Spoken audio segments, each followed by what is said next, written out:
1950 সাল। আর আজকে উরুগুয়েতে ফুটবল বিশ্বকাপ খেলায় ব্রাজিলের খেলা হচ্ছিল, তাই ব্রাজিলের সব লোকজন সকল কাজকর্ম বাদ দিয়ে রেডিও চালু করে বসে পড়েছিল ফুটবল খেলা শোনার জন্য। কিন্তু দুর্ভাগ্যবশত আজকের ম্যাচে ব্রাজিল খুব বাজেভাবে হেরে যায়, আর এই পুরো বিশ্বকাপ থেকে ব্রাজিল বাদ পড়ে যায়। আর এই খবর শোনার সাথে সাথে ব্রাজিলের সব লোকজনদের চোখে পানি চলে আসে, এমনকি ঘরের উপরে শুয়ে থেকে ফুটবল ম্যাচ শোনা ছোট্ট ডিকো কান্না করতে থাকে। আসলে ব্রাজিলের সব মানুষজন তাদের ফুটবল খেলাকে প্রচন্ড ভালোবাসতো, আর এখন ডিকোর কাছে তার বাবা চলে আসে। আর এখন ছোট্ট ডিকো তার বাবাকে বলে যে বাবা, আমি একদিন অবশ্যই ব্রাজিলের হয়ে বিশ্বকাপ জয় করে আনবো, তুমি দেখে নিও। কিন্তু ঠিক তখনই তার বাবা তাকে বলে যে বাবা, আমি জানি তুমি খুব ভালো ফুটবল খেলো, কিন্তু আমি চাই তুমি তোমার মায়ের কথা শোনো, তুমি বরং ফুটবল খেলা থেকে দূরে থাকো। আসলে আজকের এই ম্যাচ হারার পরে ডিকোর বাবাও মানসিকভাবে প্রচন্ড কষ্ট পেয়েছিলেন। তো যাই হোক, পরদিন সকালে ডিকোর মা তাকে সাথে করে নিয়ে পরিষ্কার করার কাজে চলে যায়, আর ডিকোর সাথে করে সে রান্নাঘর পরিষ্কার করতে থাকে। কিন্তু এক পর্যায়ে বাড়ির ভেতর থেকে ডিকোর মাকে ডেকে পাঠানো হয়, আর রান্নাঘরে অনেক খাবারের ভেতরে বেচারা ডিকো একাই বসে থাকে। কিন্তু এক পর্যায়ে ডিকো দেখতে পায় টেবিলের উপরে বেশ কিছু পেস্ট্রি কেক রাখা আছে, আর অসহায় অভুক্ত গরিব ডিকো সেখান থেকে একটা কেক তুলে নিয়ে খেয়ে নেয়। আর তখনই সেই ঘরে বেশ কয়েকজন বাচ্চা ছেলে চলে আসে, আর তারা সবাই এমন একটা ফুটবল টুর্নামেন্টের কথা বলছিল যেখানে কিনা বাচ্চাদেরকে নিয়ে ফুটবল খেলানো হবে, আর যেই বাচ্চারা ভালো খেলবে তাদেরকে সেন্টোস ফুটবল ক্লাবে জয়েন করে নেওয়া হবে। এখানকার সব বাচ্চারা খুবই উত্তেজিত ছিল, তারা সবাই বিভিন্ন ফুটবলারের নাম বলছিল যে তারা তাদের মতো খেলতে চায়। কিন্তু এই সব কিছু শুনে বাচ্চা ডিকো বলে ওঠে যে আমি পেলের মতো খেলতে চাই। সেখানে আসা বাচ্চাগুলো হাসতে হাসতে বলে, এই পেলে আবার কে? ডিকো বলে সে ভাস্কো দা গামার গোলকিপার। আসলে এখানে ডিকো ভুল বলেছিল, কারণ ভাস্কো দা গামার গোলকিপারের নাম ছিল বিলে, তাই সে ভুল করে তাকে পেলে বলে ফেলে। তো সেখানকার সব বাচ্চারা হাসতে হাসতে বলে, কোন পাগল হতে পারে যে কিনা বিলেকে পেলে বলে? আচ্ছা, আজ থেকে তোকে আমরা পেলে বলে ডাকবো। আর এখন সেই বাচ্চারা তাদের ফুটবলটাকে ডিকোর দিকে শট করে দেয়, আর সেই ফুটবলের আঘাতে সেখানে থাকা একটা পানি ভর্তি বালতি মেঝেতে পড়ে যায়। আর তখনই সেখানে ডিকোর মা চলে আসে, আর তিনি সেই বাচ্চাদের কাছে বারবার ক্ষমা চাইতে থাকে।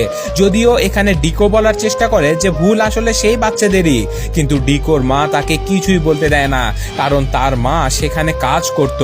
আর আজকে ডিকো সেখান থেকে যাবার সময় সেই টুর্নামেন্টের একটা লিফলেট নিয়ে চলে যায়, আর এখন সে তার বস্তিতে গিয়ে তার বন্ধুদেরকে সেই লিফলেট দিয়ে বলতে থাকে যে আমরাও একটা টিম তৈরি করে এই টুর্নামেন্টে অংশগ্রহণ করব। এই কথা শুনে ডিকোর ছোট ভাই বলে, কিন্তু ভাইয়া যদি মা জানতে পারে তাহলে কিন্তু খুব রাগ করবে। ডিকো বলে তুমি চুপ করো।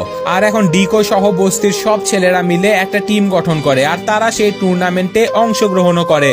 এখানে সেই বাচ্চারাও ছিল যাদের কাছ থেকে ডিকো এই টুর্নামেন্টের খবর পেয়েছিল, যাদের বাড়িতে তার মা কাজ করত। আর এখানে ডিকোর টিমে একটা ছেলে তার ঘরের বিছানার চাদর কেটে সবার জন্য একই রকমের গেঞ্জি বানিয়ে নিয়ে এসেছিল। আর এখন ফুটবল ম্যাচ শুরু হয়ে যায়। এখানে ডিকোর টিমের নাম ছিল শুলেস।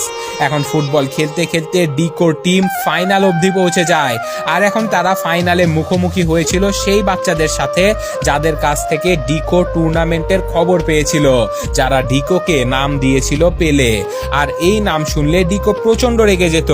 ডিকোর দলের কোনো প্লেয়ারের কাছে একটা পরার মতো জুতোও ছিল না, আর তাই তারা সবাই মিলে একটা খাদ্য গুদাম থেকে কয়েকটা বাদামের বস্তা চুরি করে নিয়ে বিক্রি করে দেয়, আর সেই টাকা দিয়ে কিছু পুরনো জুতো কিনে আনে। সেই জুতোগুলো আবার কোনোটাই তাদের পায়ের সাইজের ছিল না। এছাড়াও তারা জুতো পরে খেলতে অভ্যস্ত নয়। আর এখন তাদের ম্যাচ শুরু হতে যাচ্ছিল দ্য কিংস টিমের বিপক্ষে, আর তাই ম্যাচের অ্যানাউন্সার মাইকে বলে দেয় যে শুলেস টিমের ক্যাপ্টেনের নাম পেলে। পেলে নাম শুনে ডিকো প্রচন্ড রেগে যায়, সে এই নাম সহ্যই করতে পারতো না।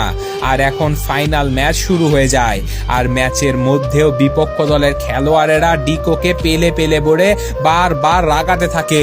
কিন্তু এখানে খেলার মধ্যে ডিকোর দল একদম ভালো খেলতে পারছিল না। তারা হাফ টাইমের আগেই বিপক্ষ দলের থেকে 6টা গোল খেয়ে ফেলেছিল, আর ম্যাচ অর্ধেক শেষে স্কোর এখন 6-0। কিন্তু এখন ডিকো সহ তার পুরো দলের প্লেয়ার এরা সবাই তাদের পায়ের জুতোগুলো খুলে ফেলে, কারণ তাদের কেউই জুতো পরে ফুটবল খেলায় অভ্যস্ত নয়, কারণ তারা সবাই ছিল বস্তির বাচ্চা কাচ্চা। আর এখন জুতো খুলে খেলা শুরু করার পরে ডিকোর টিমের রূপই যেন বদলে যায়। তারা তাদের বিপক্ষ দলকে ভয়ঙ্কর রকমের টক্কর দিয়ে 6-6টা গোল শোধও করে দেয়। আর এখন ম্যাচ 6-6 টাই হয়ে যায়। এই ম্যাচে ডিকো খুবই ভালো পারফর্ম করেছিল, তাই আশেপাশের সবাই তাকে পেলে পেলে বলে উৎসাহিত করছিল, কারণ তারা সবাই ডিকোকে পেলে নামেই চিনত।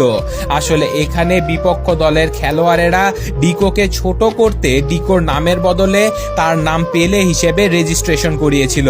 কিন্তু এখন ডিকো তার পেলে নাম শুনে আর রাগ করছিল না, কারণ চারিদিকে এখন পেলে নামের জয় জয়কার চলছিল। আর এই সম্পূর্ণ ম্যাচ ডিকোর বাবাও দেখেছিল। তার বাবা প্রচন্ড খুশি হয়ে যায়, কারণ তার ছেলে তার চেয়েও ভালো ফুটবল খেলা শিখে গিয়েছিল। কিন্তু এতক্ষণে সেখানে সেই লোকগুলো পৌঁছে যায় যাদের কাছ থেকে বাদামের বস্তাগুলো চুরি করেছিল ডিকোর দল। আর সেই লোকগুলো বাচ্চাদের পুরো দলের পিছু করতে থাকে, আর বাচ্চারা সবাই পালাতে থাকে তাদের থেকে। আর এখন ডিকো আর তার বন্ধু দিয়াগো একটা নদী পেরিয়ে একটা মাটির সুড়ঙ্গের ভিতরে লুকিয়ে পড়ে।